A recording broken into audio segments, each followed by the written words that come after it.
అయితే వాటిని first time అయితే చూశాను. అలాగే మా అక్క వాళ్ళని అయితే తీసుకొని వెళ్తున్నాను ఆ ప్లేస్కి. ఎక్కడికి వెళ్తున్నాను, దేనికి వెళ్తున్నాను అయితే ఎండ్ వరకు అయితే చూసేయండి వీడియో. గైస్ నేను ఎక్కడికి వచ్చానో తెలుసా?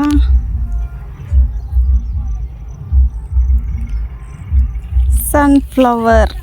గాయ్స్ ఫస్ట్ టైం అయితే నేను సన్ఫ్లవర్స్ చూసాను. అసలు నిజంగా అసలు ఎంత కలర్ఫుల్గా ఉన్నాయో చూడ్డానికి అయితే. ఇంత మంచి ప్లేస్ కనిపించాక మనం ఎందుకు ఆగుతాం చెప్పండి. ఎండలో అయినా సరే మా అక్క వాళ్ళందరినీ తీసుకొని నేనైతే వెళ్ళాను చూడ్డానికి వీటిని. సన్ఫ్లవర్స్ని చూడడం అయితే నేను ఫస్ట్ టైం. మీరు ఎప్పుడైనా చూసారో లేదో కామెంట్ అయితే ఖచ్చితంగా చేసి చెప్పండి. అసలు ఈ వీడియోలోనే చూడండి అసలు ఎంత ప్లెజెంట్గా ఉందో ఈ ప్లేస్. ఇక్కడైతే మా అక్క వాళ్ళ ఒక ఫోటో సెక్షన్ అయితే జరుగుతుంది. పక్క అయితే మాకు ఎండ అయితే అదిరిపోతుంది. అయినా సరే మాకు ఖచ్చితంగా ఫొటోసే కావాలనేసి మంచిగా ఫొటోస్ దిగాయి. ఇలా కొన్ని క్లిప్స్ అయితే తీసుకొని ఇంటికైతే వచ్చేసాం. మీకు ఈ ప్లేస్ ఎలా అనిపించిందో ఖచ్చితంగా కామెంట్ చేసి చెప్పండి.